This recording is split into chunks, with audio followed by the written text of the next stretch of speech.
to acknowledge that some very important, all of you are my friends, new friends, and it's great to see some of my old friends, but there's a couple of people here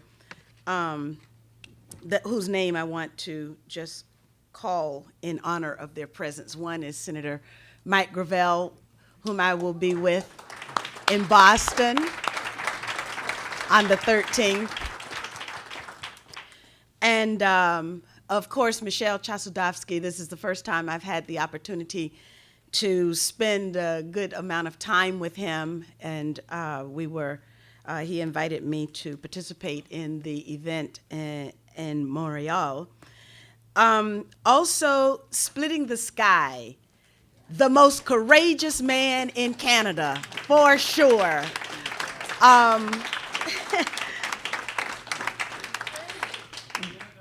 Stand up, Splitting the Sky, John Boncourt. And there's going to be another action, I understand, against George W. Bush, who comes to Canada quite often to collect six-figure speaking fees that your organizations heap upon him. And, war criminals should not be welcome in Canada.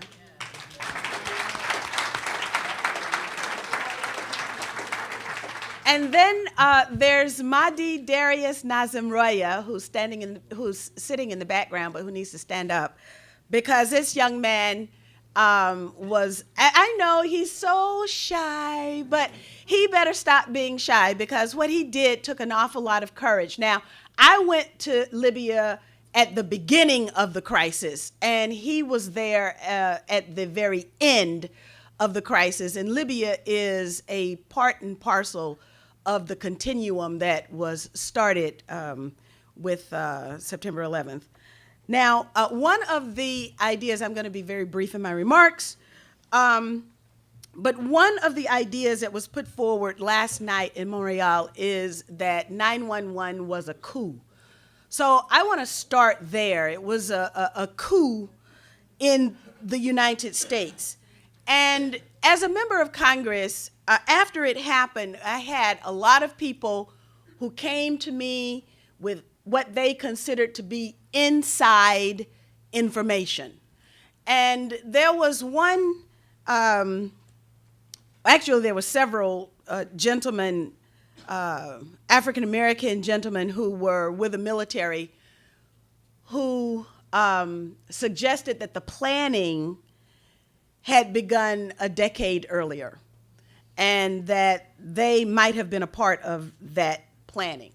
Now, I don't know about that, because, I didn't have really the opportunity to check out everybody who came, even those who seemed to be a little more cogent in their representations to the congressional staff, and then ultimately to me.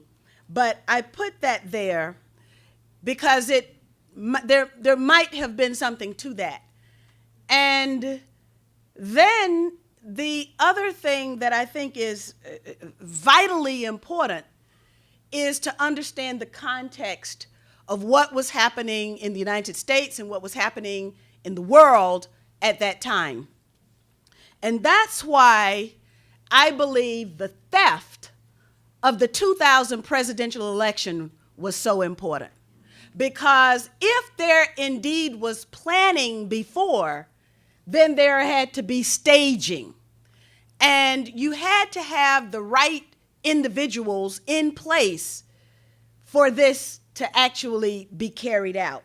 And that's not to say that had Al Gore and Joe Lieberman occupied the number 1 and number 2 slots in the U.S. government, that this would not have happened, that the very same personalities would not have been there, because it is clear that those who seek to wreak terror inside the United States as well as outside of the United States have managed to penetrate both the Democratic and Republican parties.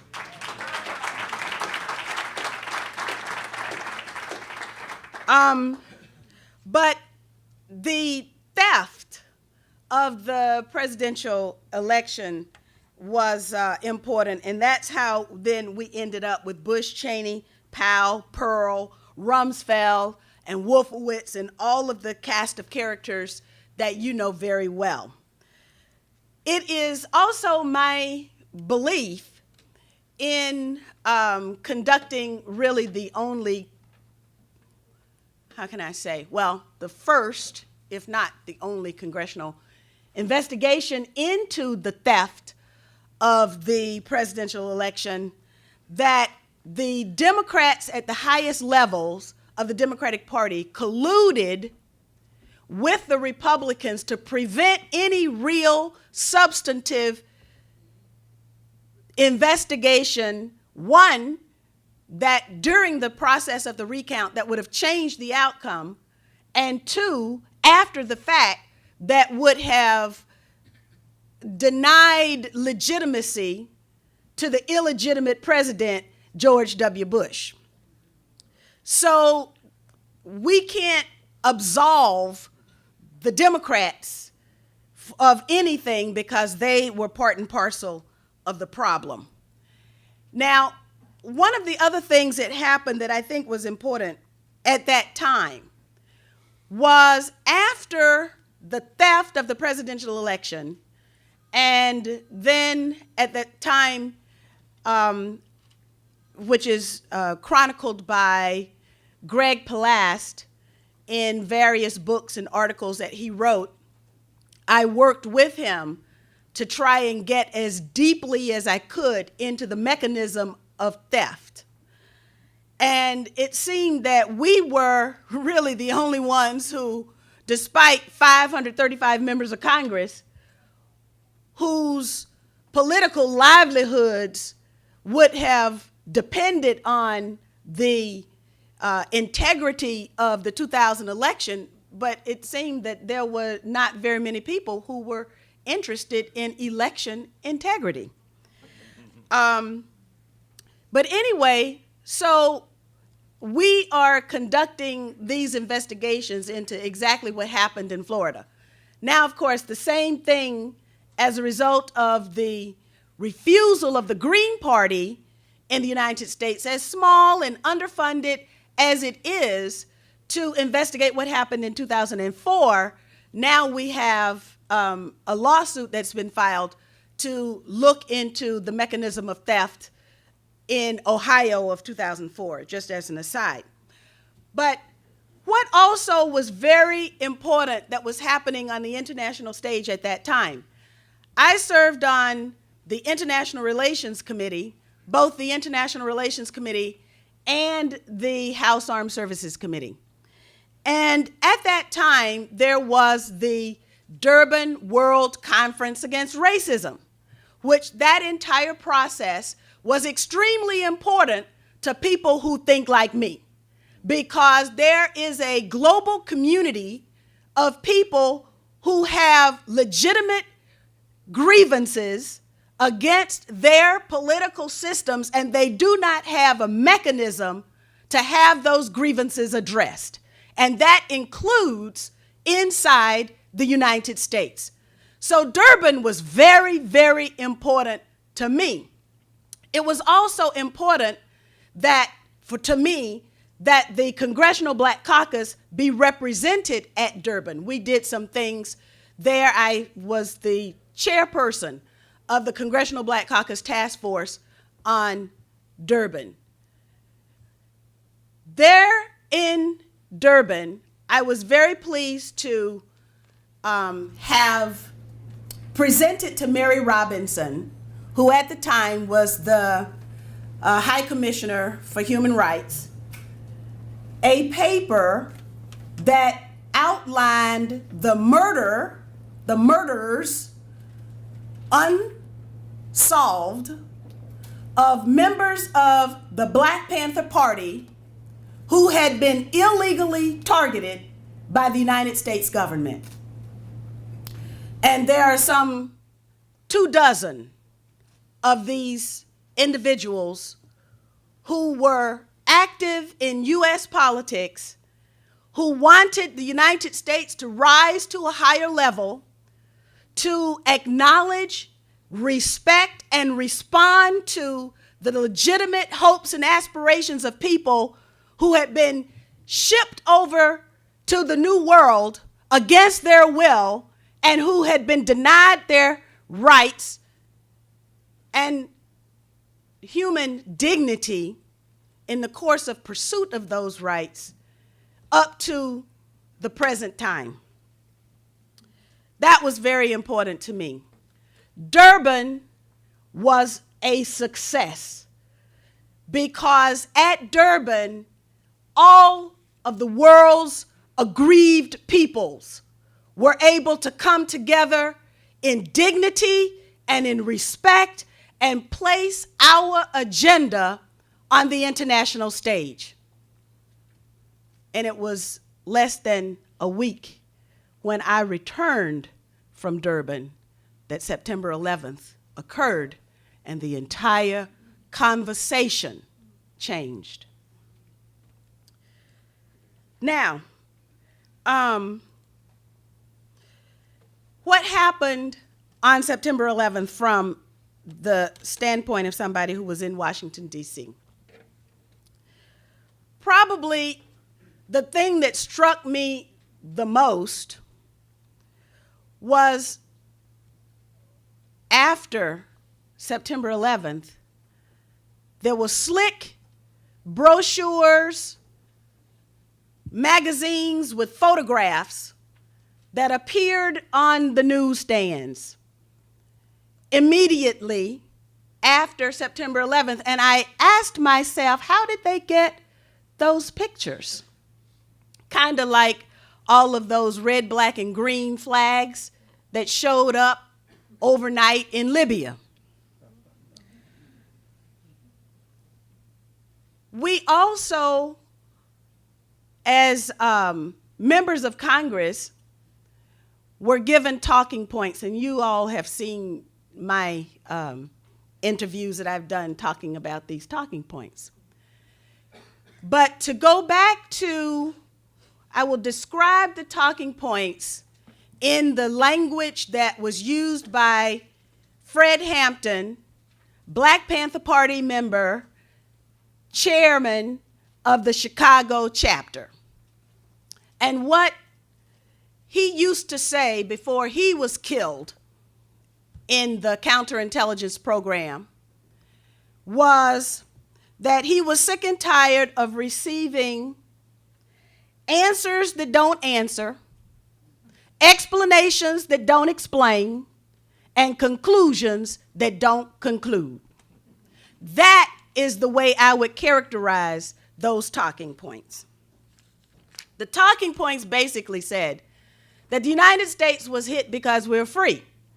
But now I think I have given you a little bit of my background. And what I understood clearly was that we ain't free. And so therefore, that talking point was created for another population, but certainly not the 635,000, approximately 635,000 people that I represented, and the millions across the United States who looked to me for leadership. So I want to fast forward because you have that information. And what I will say, I'm not going to take 10 minutes. And what I will say is that there were certain members of Congress. You know that the United States Congress has done veritably nothing on the issue of 911. And how could that possibly be? There are 1, 2, 3, 4, 5 members of Congress, now former members of Congress, whose names I want to call, and I will start with Earl Hilliard. Earl Hilliard was the first Black member of Congress elected since Reconstruction from the state of Alabama. Earl Hilliard did something that no Black member of Congress is supposed to do. He thought he was a full member of Congress. He served on the House International Relations Committee with me, and he dared to do something that was not permitted. He traveled to Libya to establish relations with the people and the government of Libya. He was slapped back in a cruel kind of way, and he was not reelected in 2002. This is all connected.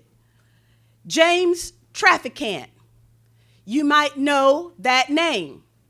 James Traficant was one of the few, these people that I'm naming had they been in the Congress, they would have at least tackled what happened on September 11th in a very serious kind of way.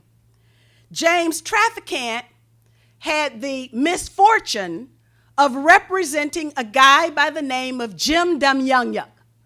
And I don't know if you're familiar with that name, but he was accused, this gentleman was accused of being a guard at a concentration camp.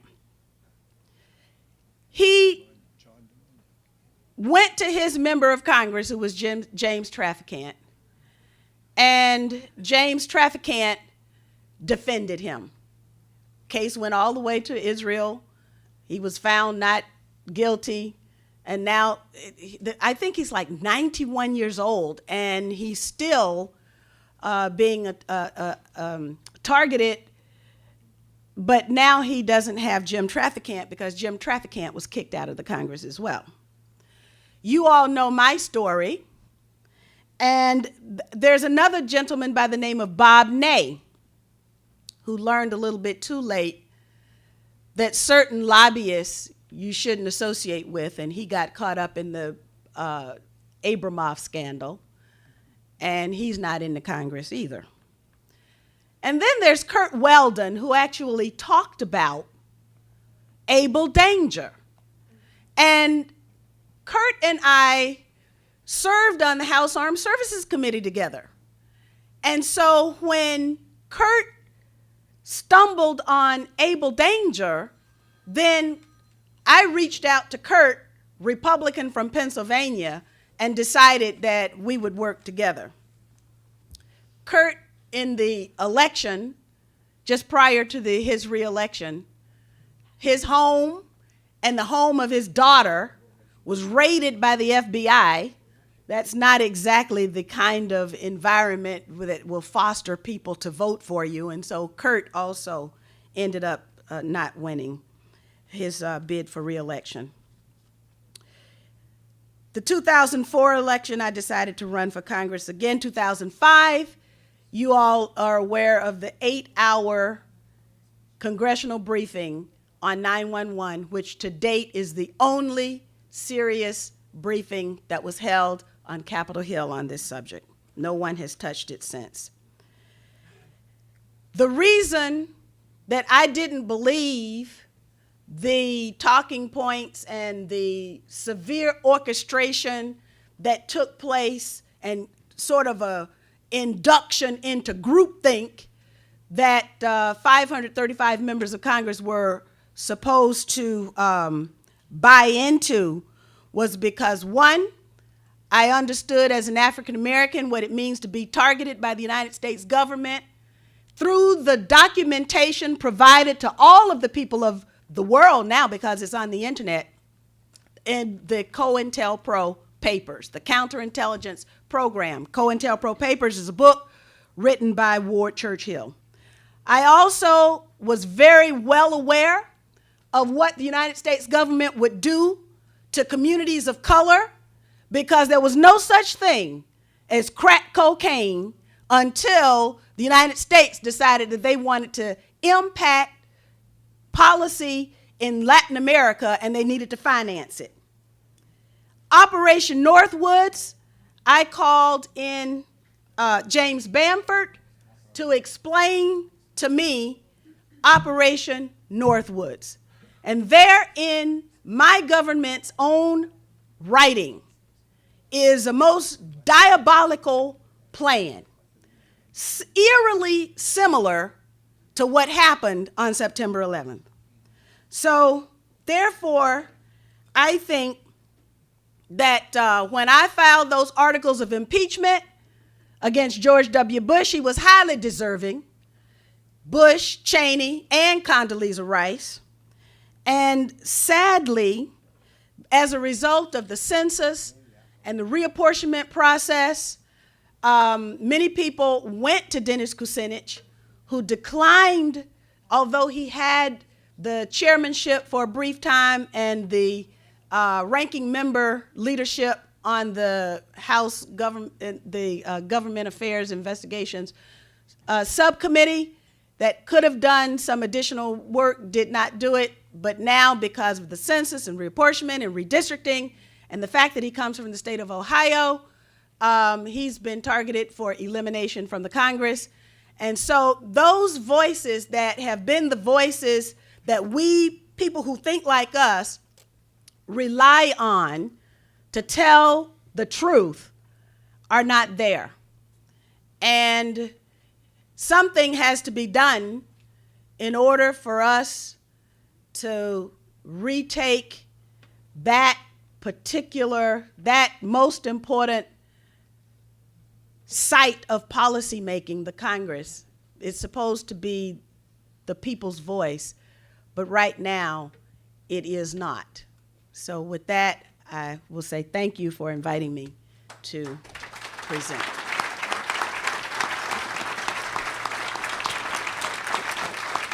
Thank you. Thank you, audience. Thank you, Congresswoman Cynthia McKinney. We have a few moments for questions from panelists, should you have any, but very, very few moments. Yes, okay. Professor Lee. Thank you, Ms. McKinney, for your excellent comments. Could you say a few more words about what happened in the only serious congressional hearing on 9/11, and is there any documents that we can have access to? Oh, you know, that's been a deficiency of mine. It's like, yes, there are documents. We had Peter Dale Scott. We had national security whistleblowers. The questioners were Wayne Madsen and Mike Rupert. We had former CIA people. We had the Jersey Girls. We had everybody who was anybody who had done any kind of research into what happened.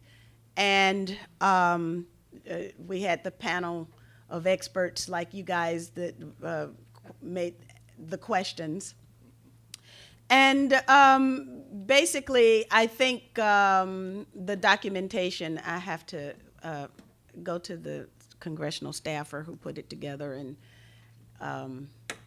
see if we can put them up on the internet, because we do have them. Okay. We could follow up on that. Okay, great. I need help. Thank you. I'm too busy doing other stuff. Professor, just a moment, Congresswoman, if you wouldn't mind, can we take another question? Professor Johnson? Yes. Thank you. Thank you, Congresswoman. Very interesting and touching presentation.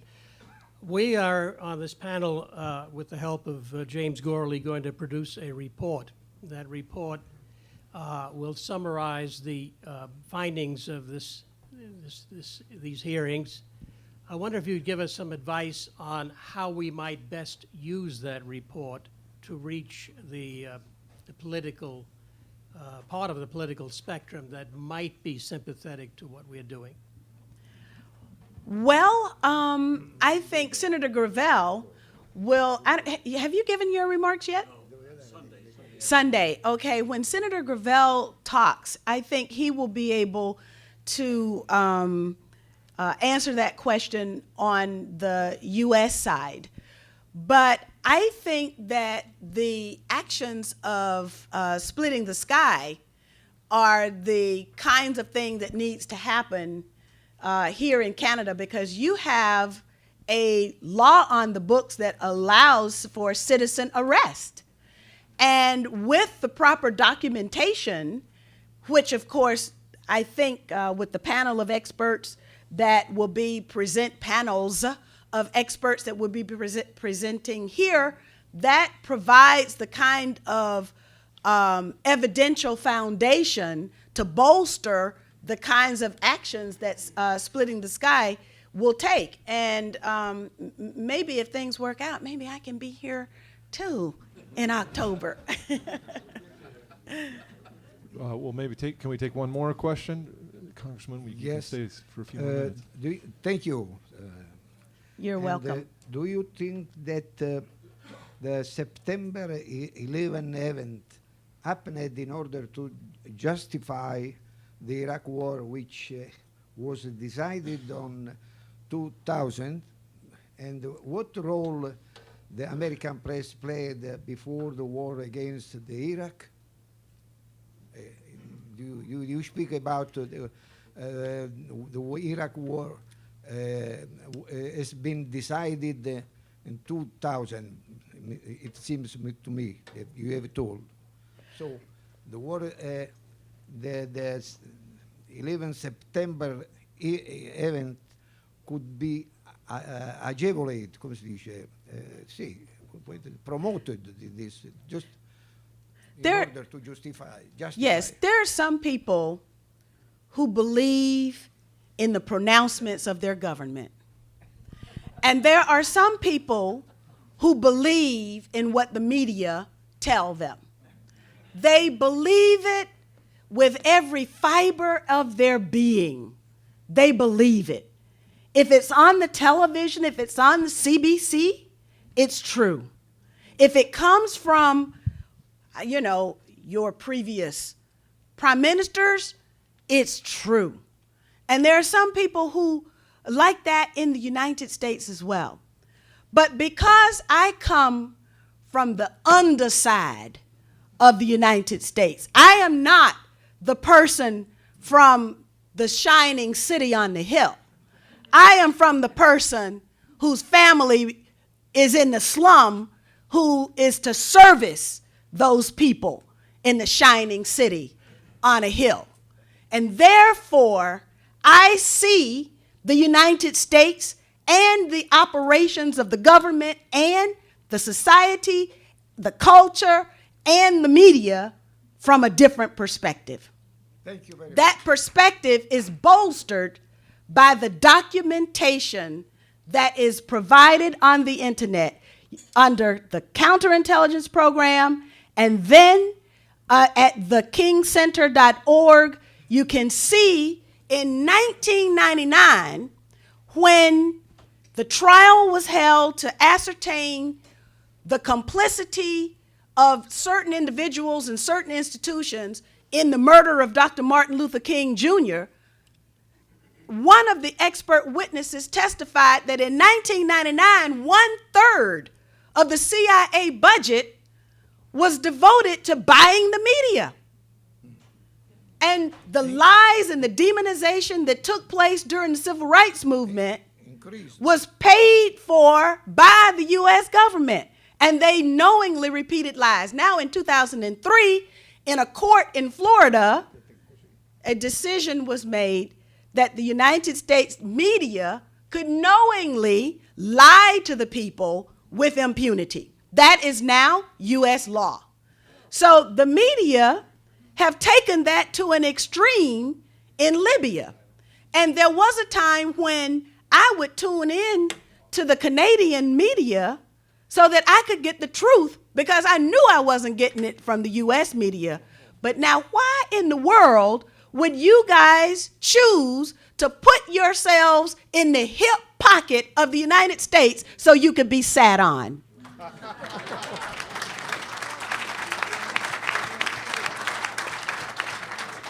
We all need a movement of the people, so that we can take our countries back from whatever this is that's got it. Thank you. Thank you.